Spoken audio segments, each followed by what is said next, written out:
لي صدري ويسر لي أموري واحلل عقدة من لساني يفقهوا قولي واجعل لي وزراء معي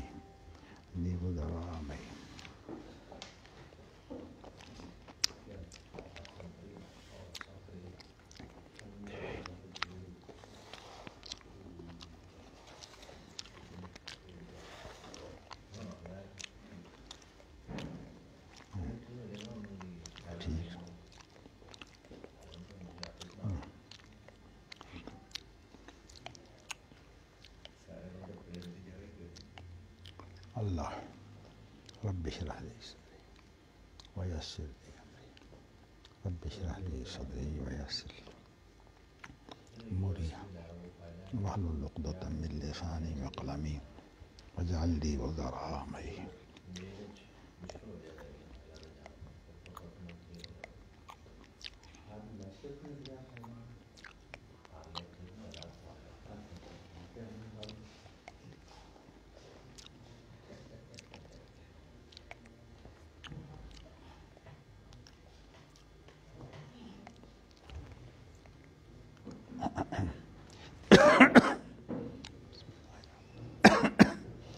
ہاں جی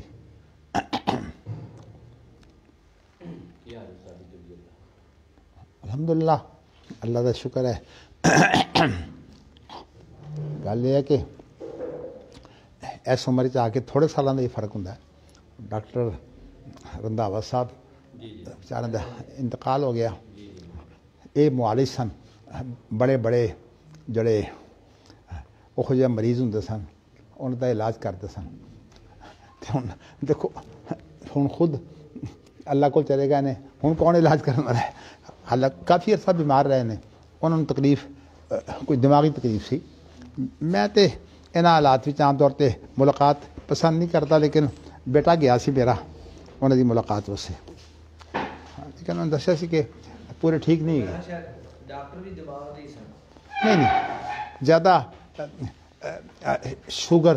شوگر دا مرض سی نا یہ بہت اچھے معالج سن تے ویسے عام طور تے دل و دماغ جہاں ذہنی امراض نے جی یہاں دے بارے بھی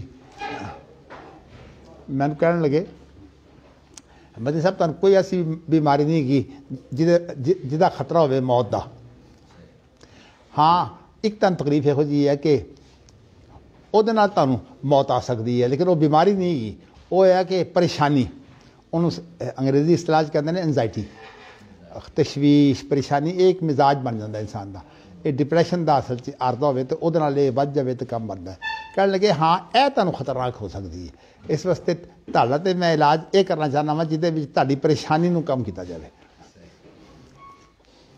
اور بھی بڑی گلاں نے پھر ایک دفعہ کہتے ہیں کوئی جماعتی نظم کا مسئلہ سی کہنے لگے حافظ عیہ صاحب نو کہ حافظ عیہ صاحب اس معاملے میں بہت ناکام آدمی نے کہتے ہیں سارے کول وہ ڈاکٹر جدوں کہ علاج نہ ہو سکے تو آپریشن کی لوڑ پی جائے تو کوئی میں آپریشن نہیں کرنا اسی ہوں ڈاکٹر نہیں سمجھتے کہ ہوں آپریشن کا ویلا آیا حافظ صاحب کہتے ہیں میں آپریشن نہیں کرنا بس پھر اللہ کی قدرت جو حافظ صاحب نہ ہوا نا جی وہ سارے سامنے آ گیا یعنی باقی سارے نے سارا کچھ کر لیتا حافظ صاحب کلے گھر ہی بیٹھے رہ گئے تو بس یہو جی گلاں انہوں نے یاد آنی نے چلو اچھا انا للہ و انا راجعون اصل بات یہ ہے کہ بڑی میں پرہیزگار پایا انہوں نے یعنی بڑا شوق عبادتوں دا روزیاں دا بڑا شوق کرتے سن عبادت بھی اتنے چلے جاندے حرم دے وچ تو اتنے بھی زیادہ عبادت دا اہتمام کرتے اچھا جی اللہ انہوں نے غریق رحمت کرے تکلیف بڑی اٹھائی ہے کیونکہ میں کافی عرصے تو سنتا پیا سا کہ انہوں نے تکلیف ہے دیکھو جی ہاں جی کل انہوں دی کل جنازہ ہوا نا رات 10 بجے جی میں کہنا کہ دیکھو یہ وہ سن جدو علامہ احسان علی ظہیر لے کے گئے نا تو یہ بھی نال گئے سن انہوں دے خاندانی معالج بن کے نال یعنی علامہ صاحب کا جدو حادثہ ہوا تو خود ڈاکٹر رنداوا صاحب وہ نگران سن لیکن اتنے اختلاف نہیں کر سکتے اتنے وڈے ڈاکٹر سن انہوں نے فیصلہ کیا کہ جی علامہ صاحب کا خون بدلو ہاں اصل گل یہ کہ وہ کہتے سن کہ علامہ صاحب کے خون دے وچ ਬਾਰੂਦੀ ਜ਼ਹਿਰੀਲੇ ਅਸਰਾਤ ਚਲੇ ਗਏ ਨੇ ਤੇ ਅਸੀਂ ਚਾਹੁੰਦੇ ਹਾਂ ਕਿ ਇਹਨਾਂ ਨੂੰ ਤੰਦਰੁਸਤ ਖੂਨ ਮਿਲੇ। ਲੇਕਿਨ ਜਿਹੜਾ ਤੰਦਰੁਸਤ ਖੂਨ ਹੁੰਦਾ ਨਾ ਉਹਦੇ ਜਿਸਮ ਦੇ ਨਾਲ ਸੈੱਟ ਨਹੀਂ ਹੋਇਆ ਹੁੰਦਾ, ਉਹਦੇ 'ਚ ਕੁਵਤ ਨਹੀਂ ਹੁੰਦੀ ਜਿਹੜੀ ਦਿਫਾਈ ਕੁਵਤ ਹੁੰਦੀ ਹੈ। ਮੈਂ ਖੁਦ ਬੜਾ ਹੈਰਾਨ ਸੀ ਕਿ ਇਸ ਅਲਾਮਾ ਸਾਹਿਬ ਦੀ ਸ਼ਹਾਦਤ ਤੋਂ 7 ਦਿਨ ਪਹਿਲੇ ਇਹ ਹਾਦਸਾ ਹੋਇਆ ਹੈ, 23 ਮਤਲਬ ਹੈ ਕਿ ਮਾਰਚ ਨੂੰ ਕਿਲ੍ਹਾ ਲਜਪਤ ਸਿੰਘ ਦੇ ਵਿੱਚ। ਤੇ ਮੈਨੂੰ ਇਹ ਯਾਦ ਤਾਂ ਨਹੀਂ, ਲੇਕਿਨ 2-3 ਦਿਨ ਬਾਅਦ ਮੈਂ ਉਹਨਾਂ ਕੋਲ ਗਿਆ ਸਾਂ ਇਆਦਤ ਵਾਸਤੇ। ਤੇ ਵੈਸੇ ਤਾਂ ਖੈਰ ਉਹਨਾਂ ਨੇ ਮੈਨੂੰ ਖਾਸ ਤੌਰ 'ਤੇ ਦੁਆ ਦਾ ਕਿਹਾ। ਮੈਂ ਅਲਹਮਦੁਲਿਲਾ ਉਸ ਦੁਆ ਦਾ ਅੱਜ ਤੱਕ ਵੀ ਖਿਆਲ ਰੱਖਣਾ ਵਾ, ਉਹਨਾਂ ਵਾਸਤੇ ਮੈਂ ਅਲਹਮਦੁਲਿਲਾ ਦੁਆ ਕਰਨਾ ਵਾ ਖਾਸ ਲਮਿਆਂ 'ਚ ਵੀ। ਲੇਕਿਨ ਵੈਸੇ ਮੈਂ ਦੇਖਿਆ ਬੜੇ ਇਤਬਾਦ ਵੀ ਸਨ। ਹਾਲਾਂਕਿ ਜਿਹੜੀ ਰਿਪੋਰਟ ਸੀ ਉਹ ਸੀ ਕਿ ਉਹਨਾਂ ਦੀ ਅੱਖ ਦੇ ਵਿੱਚ ਵੀ ਬਾਰੂਦੀ ਜ਼ਰਰੇ ਨੇ, ਤੇ ਬਾਕੀ ਜਿਸਮ ਜਿਹੜਾ ਸੀ ਉਹ ਮੈਂ ਤਾਂ ਖੁੱਲ੍ਹਾ ਨਹੀਂ ਦੇਖਿਆ, ਲੇਕਿਨ ਮਗਰ ਉਹ ਬੜੇ ਹੌਸਲੇ ਵੀ ਸਨ। ਜਿਸ ਵਕਤ ਇਹਨਾਂ ਦਾ ਖੂਨ ਬਦਲਿਆ ਤੇ ਉਹ ਖੂਨ ਬਦਲਦੇ ਬਦਲੇ ਸਾਰੇ ਖਤਮ ਹੋ ਗਏ ਨੇ। ਉਸ 'ਚ ਦੇਖੋ ਜੀ ਬਾਤ ਲੱਗੀ ਹੈ, ਡਾਕਟਰ ਕੋ ਖੁਦਾ ਤੇ ਹੁੰਦੇ ਕੋਈ ਨਹੀਂ, ਉਹ ਡਾਕਟਰਾਂ ਦੀ ਗਲਤੀ ਸਮਝ ਲਓ ਕਿ ਉਹਨਾਂ ਨੇ ਕਿਹਾ ਕਿ ਜੀ ਇਹਨਾਂ ਨੂੰ ਖੂਨ ਐਸਾ ਦੇਵੋ ਜਿਹੜਾ ਜ਼ਹਿਰੀਲਾ ਨਾ ਹੋਵੇ। ਲੇਕਿਨ ਉਹ ਜਿਹੜਾ ਜ਼ਹਿਰੀਲਾ ਖੂਨ ਸੀ ਉਹਦੇ ਵਿੱਚ ਦਿਫਾਈ ਕੁਵਤ ਮੌਜੂਦ ਸੀ, ਉਹਦਾ ਜਿਸਮ ਦਾ ਹਿੱਸਾ ਸੀ ਜੀ। ਕਿਉਂਕਿ ਉਹ ਜਿਸਮ, ਕਿਉਂਕਿ ਖੂਨ ਜਦ ਤੱਕ ਜਿਸਮ ਦਾ ਹਿੱਸਾ ਬਣ ਕੇ ਤੇ ਗਰਦਸ਼ ਨਾ ਕਰਦਾ ਉਸ ਵਕਤ ਤੱਕ ਖੂਨ 'ਚ ਕੁਵਤ ਨਹੀਂ ਪੈਦਾ ਹੁੰਦੀ। ਇਸੇ ਤਰ੍ਹਾਂ ਹੀ ਹਰ ਆਦਮੀ ਦੇ ਖੂਨ ਦੀ ਕੁਵਤ ਜਿਹੜੀ ਹੈ ਜੀ ਉਹ ਅਲੱਗ ਅਲੱਗ ਹੁੰਦੀ ਹੈ। ਜਿਹਦੇ ਖੂਨ ਦੇ ਵਿੱਚ ਕੁਵਤ ਜ਼ਿਆਦਾ ਹੋਵੇਗੀ ਉਹ ਜ਼ਿਆਦਾ ਜ਼ਰੂਰਤਮੰਦ ਹੋਵੇਗਾ, ਔਰ ਜਿਹਦੇ ਖੂਨ 'ਚ ਕੁਵਤ ਕਮ ਹੋਵੇਗੀ ਉਹ ਜ਼ਰੂਰਤਮੰਦ ਨਹੀਂ ਹੋਵੇਗਾ। ਤਾਂ ਇਸ ਵਾਸਤੇ ਬਸ ਮੈਂ ਨਹੀਂ ਸੀ ਉਮੀਦ ਕਰਦਾ ਕਿ ਇਹ ਸਾਰਾ ਮਾਮਲਾ ਬਣੇਗਾ। ਯਾਨੀ ਮਤਲਬ ਅਲਾਮਾ ਸਾਹਿਬ ਨਾਲ ਦੇਖਣ ਦੇ ਬਾਅਦ ਮੈਂ ਕਿਹਾ ਦੇਖੋ ਪਰ ਦੱਸਣਾ ਚਾਹੁੰਦਾ ਕਿ ਡਾਕਟਰ ਰੰਧਾਵਾ ਸਾਹਿਬ ਵਿਚਾਰੇ ਵੀ ਕੁਛ ਨਹੀਂ ਸੀ ਕਰ ਸਕਦੇ, ਜਿਸ ਕਿ ਉੱਥੇ ਵੱਡੇ ਵੱਡੇ ਜਿਹੜੇ ਡਾਕਟਰ ਨੇ ਸਾਰੇ ਅਮਰੀਕਾ ਤੋਂ ਆਏ, ਉਹ ਕਿਸੇ ਨੂੰ ਗੱਲ ਕਰਨ ਦੀ ਵੀ ਇਜਾਜ਼ਤ ਨਹੀਂ ਦਿੰਦੇ, ਉਹ ਆਪ ਰੱਬ ਬੜੇ ਹੁੰਦੇ ਨੇ ਉੱਥੇ। ਡਾਕਟਰਾਂ ਦੇ ਸਿਹਤ ਹੁੰਦੇ ਵੀ ਡਾਕਟਰ ਰੱਬ ਹੀ ਹੁੰਦੇ ਨੇ। ਜੋ ਸ਼ਿਕਾਇਤ ਹੈ ਬਸ ਇਹਦੇ ਉੱਤੇ ਅਮਲ ਕਰੋ ਭਾਵੇਂ ਤੁਸੀਂ ਮਰ ਜਾਓ। ਹਾਲਾਂਕਿ ਮੌਤ ਤੋਂ ਬਚਾਓ ਬਸ ਡਾਕਟਰਾਂ ਦਾ ਇਲਾਜ ਕੀਤਾ ਜਾਂਦਾ ਤੇ ਕਹਿੰਦੇ ਨੇ ਭਾਵੇਂ ਤੁਸੀਂ ਮਰ ਜਾਓ, ਸਾਡੀ ਨਾਫਰਮਾਨੀ ਨਾ ਕਰੋ, ਸਾਨੂੰ ਰੱਬ ਸਮਝੋ। ਹਾਲਾਂਕਿ ਰੱਬ ਤੋਂ ਸਿਰਫ ਅੱਲਾਹ ਰੱਬੁਲ ਆਲਮੀਨ ਹੈ। ਚਲੋ ਜੀ, ਇਹ ਤਾਂ ਐਵੇਂ ਜ਼ਿਕਰ ਆ ਗਿਆ ਉਹਨਾਂ ਦਾ। ਮੈਂ ਅੱਲਾਹੁ ਅਕਬਰ।